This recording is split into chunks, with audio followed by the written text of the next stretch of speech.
Halo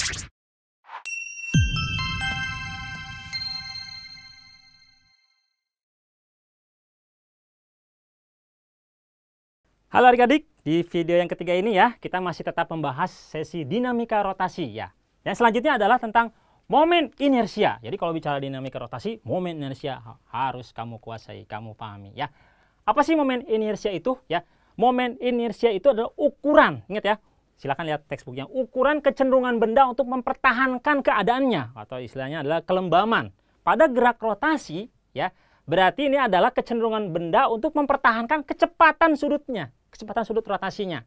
Ya, ingat satu hal. Ingat dua hal.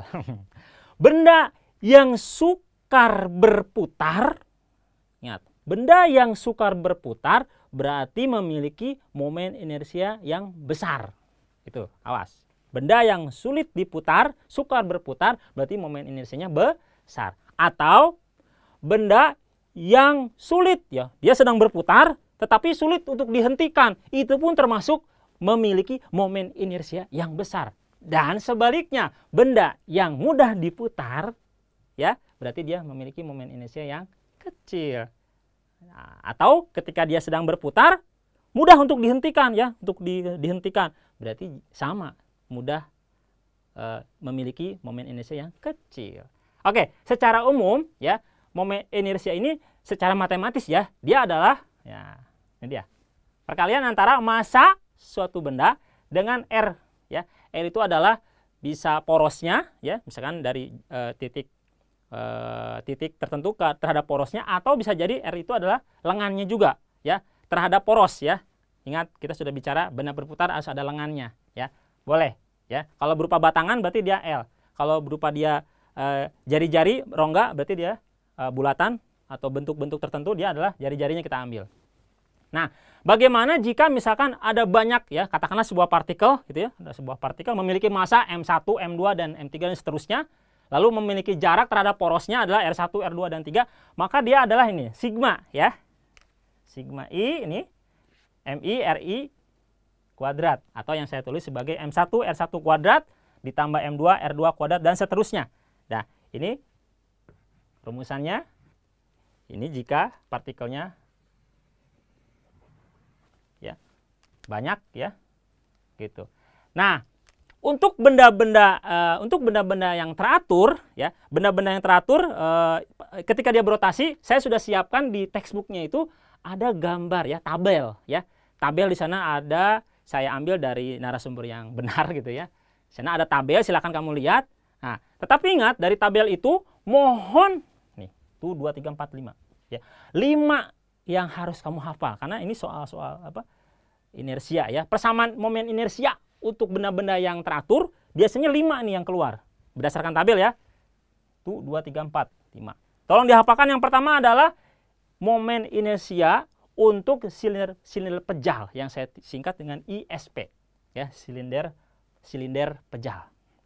Yaitu setengah MR kuadrat. Ya, ini R-nya adalah jadi jarinya ya. Silakan kamu lihat di tabelnya. Di situ ada gambar plus tabelnya ya. Yang kedua adalah momen inersia untuk bola pejal. Jadi ada silinder pejal, ada bola pejal. Silinder pejal contohnya adalah katrol ya.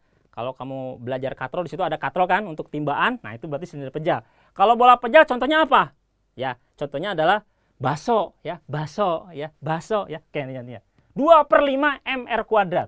Lalu ada juga bola momen inersia yang saya singkat bola berongga tipis ya. Bola berongga tipis yaitu 2/3 MR kuadrat ya. Massa R-nya adalah jari-jarinya. Apa sih bedanya bola berongga tipis dengan bola pejal? Kalau bola pejal saya sudah contohkan, contohnya baso.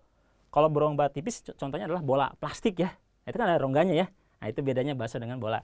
Nah, yang selanjutnya adalah momen inersia untuk batang homogen yang porosnya di pusat.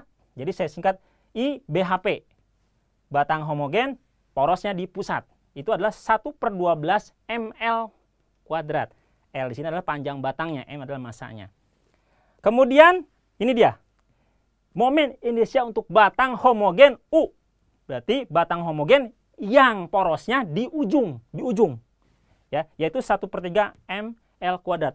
1/3 dikali massa dari batang itu dikalikan dengan L kuadrat, panjang batang itu. Nah, itulah momen inersianya. Ya. Ada perbedaannya antara diputar porosnya di ujung dengan yang di tengah, ya, di pusatnya. 1/12 dengan 1/3. Ternyata apa? Besar yang di ujung. Ya, ketika saya misalkan memutar batang ini di ujung, itu berat ya untuk diputarnya. Di momen inersinya sangat besar.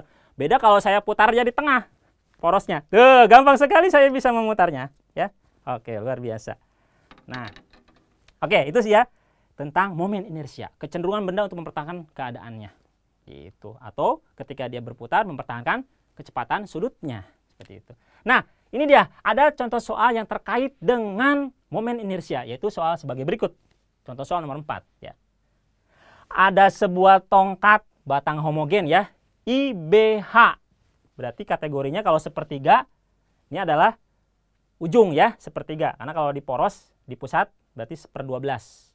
Di sini adalah sepertiga, berarti dia di ujung. Nah, ini gambar sudah saya siapkan, ya. Oke. Memiliki panjang 3 meter. Jadi ada batang 3 meter. Seperti ini, ya. 3 meter. Dengan massa 3,5 kg. Ya, 3,5 kg. Jika tongkat diputar dengan poros 20 cm dari salah satu ujungnya, ya. Awalnya kan di sini. Di ujung. Kemudian saya inginkan porosnya bukan di ujung, tetapi di 20 cm kira-kira di sini porosnya. Nah, dari salah satu ujungnya. Boleh dari sini, ujung ini, boleh dari sini. Bebas, ya. Maka besarnya momen inersia tongkat sekarang berapa? Oke? Nah, langkahnya adalah kamu buat dulu gambarnya, ya, pembahasannya itu. Kamu buat dulu tongkatnya sebagai berikut. Nah, gitu. Tadi panjang berapa? 3 meter. Kemudian saya salah satu ujungnya misalkan di sini. Nah, ini saya di sini. Nah, ini dia, set. Ya. Asalnya saya putar di ujung, kemudian saya coba di 20 cm dari sini. Katakanlah ini ujung A lah, ya. Oke, ujung 1 lah, ini ujung 2. Nah, ini porosnya saya pindahkan ke sini. Ini 20 cm. Katakanlah saya sebut L1. Karena saya potong L-nya. Ya, panjangnya. Ini ada L2. Berarti sisanya berapa? Berapa? 280 cm. Karena kan totalnya 3 meter. Ya, 300 cm. Oke. Nah, kalau kamu lihat pembahasan saya di textbook, itu harus penuh dengan kesabaran dan panjang. Ya. Oke, saya akan berikan cara super solusi Kuiper. Bagaimana menentukan besarnya momen inersia tongkat sekarang jika dia porosnya dipindahkan 20 cm dari salah satu ujungnya. Cara supernya adalah, saya tulis IP saja, ya. Ini dia. Kamu tetap menggunakan ini. 1/3 M-nya tetap. Ingat, 1/3 M. Kemudian, ini, tolong diingat, L kuadrat dikurangi 3 dikali L dikali L1 ditambah 3 dikali L1 dikuadratkan. L1-nya yang dikuadratkan, awas, bukan 3-nya. Tidak bersama-sama maksud saya. Nah, ini adalah cara super. Ya, saya sudah tuliskan juga di textbooknya. Yuk, sama-sama kita bahas. 1/3. Masanya, ini dari informasi kita tahu masanya adalah 3. Ini massa. Panjang berarti L. Ya, cukup mudah, ya. Yuk, kita masukkan. 1/3 dikali 3,5 dikali L kuadrat. Berarti L-nya adalah 3. 3 kuadrat.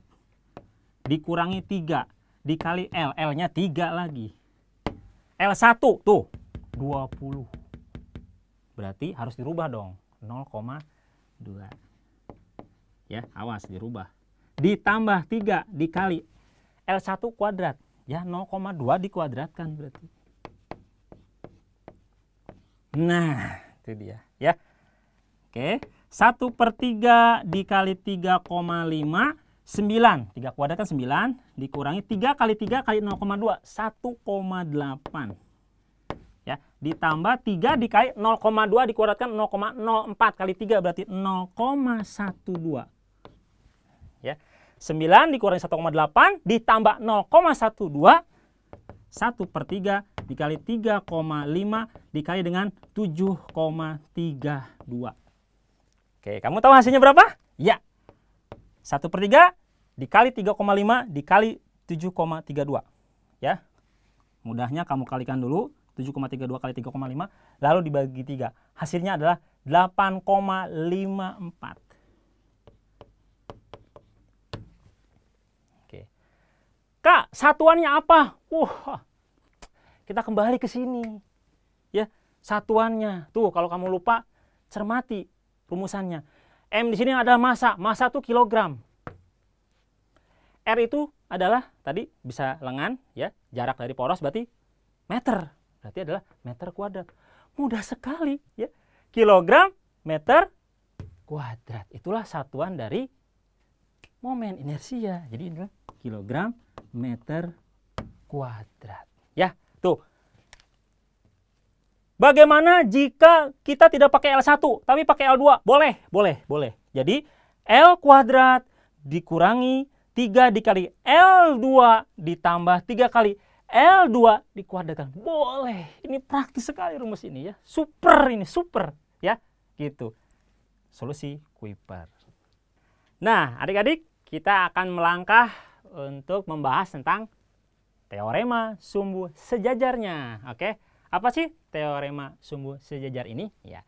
Di tabel yang sudah saya sebutkan tadi, ya, di sana ada ya sebuah batang homogen, ya, yang kalau diputar, ya, di porosnya, yaitu sebesar, ini dia momen inersianya ada ya, yaitu momen inersia untuk poros ya di pusat massa itu adalah 1/12 M dikali L kuadrat. M-nya adalah massa, ya, boleh M besar atau M kecil ya. L-nya adalah panjang batang itu. Nah, bagaimana jika porosnya ini digeser, ya? Digeser, katakanlah kita sebut nih, saya sebutnya di ujung, katakanlah di sini di A. Ya. Berarti kalau begitu digeser sejauh D, ya. D yaitu setengah dari panjangnya, yaitu L/2. Maka momen inersianya sekarang sudah bukan lagi 1/12 ml kuadrat, tetapi IA yaitu adalah apa coba?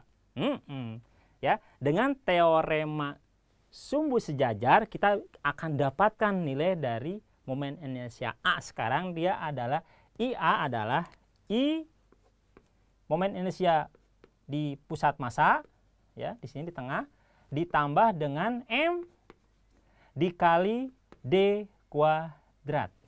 M-nya adalah massa, D-nya adalah ini, ya, pergeserannya. Oke, ya, yuk, kalau saya urai, dia akan menjadi IA sama dengan IPM ditambah MD kuadrat, ya. IPM-nya tadi 1/12 ya, 1/12 ml kuadrat ditambah dengan M. D-nya, ingat, digesernya sejauh setengahnya, setengah L, berarti setengah L atau L/2 boleh dikuadratkan. 1/12 ml kuadrat ditambah M L kuadrat per 4. Ya, betul? Samakan penyebut kan? Ini kan per 12 ya. Oke, ini kan seolah jadi 1/4. Jadi samakan penyebut adalah 12. Matematik saja ini ya. 12 berarti 1 dikali ml berarti ml kuadrat. Oke. Ditambah berapa? Ini 12 bagi 4 di 3 ml kuadrat. 1/12 ml kuadrat ditambah 1/4 ml kuadrat. Nah, ini dia hasilnya seperti ini ya. Saya buat seperti ini matematiknya. ml kuadrat ditambah 3 ml kuadrat adalah 4 ml kuadrat per 12. Oke, kita bisa sederhanakan pecahannya ya dengan cara membagi 4 penyebut dan pembilangnya. Oke. 4 kita bagi dengan 4, 1. Ya, 12 dibagi 4, 3.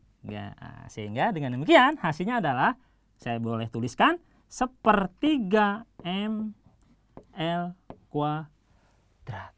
Nah, pantesan ya di tabel disebutkan jika porosnya di ujung, coba lihat ya, batang homogen itu 1/3 ml kuadrat. Dari situ sejarahnya. Nah, teorema sumbu sejajar ini bisa kamu pakai pada contoh soal nomor 4 yang tadi, ya, yang sebelumnya saya sebutkan, ya. Ketika ada sebuah batang yang panjangnya berapa? 3 meter gitu kan ya. Poros ke tengah di sini. Nah, saya geser kalau porosnya adalah 20 cm dari ujung. Kalau 20 cm dari ujung, berarti kan di sini nih, katakanlah di sini 20 cm ya. Ingat, cara menggesernya yang disebut dengan D itu ini. Nah, D-nya ini nih. Ya, bukan 20-nya, bukan 20 cm ya. Ini total 300 cm ya, ingat ya. 3 meter. Berarti D-nya adalah berapa? D-nya adalah berapa? Setengah dari 300. 150 nih, awas, jangan lupa. Ini 150 nih. Berarti kalau dikurangi 20 berarti berapa? 130 cm. Nah, kamu bisa masukkan nanti teorema sumbu sejajar di soal nomor 4. Jadi banyak sekali ya, banyak sekali super di Kuiper ya. Luar biasa. Dengan demikian secara umum untuk teorema sumbu sejajar ini saya tuliskan sebagai I sumbu sejajar S adalah I pada poros ya, pusat massa ditambah dengan M D kuadrat. Ini adalah teorema sumbu sejajar untuk menyelesaikan soal-soal terkait dengan momen inersia. Demikian video yang ketiga ini, kita bertemu lagi di video yang selanjutnya.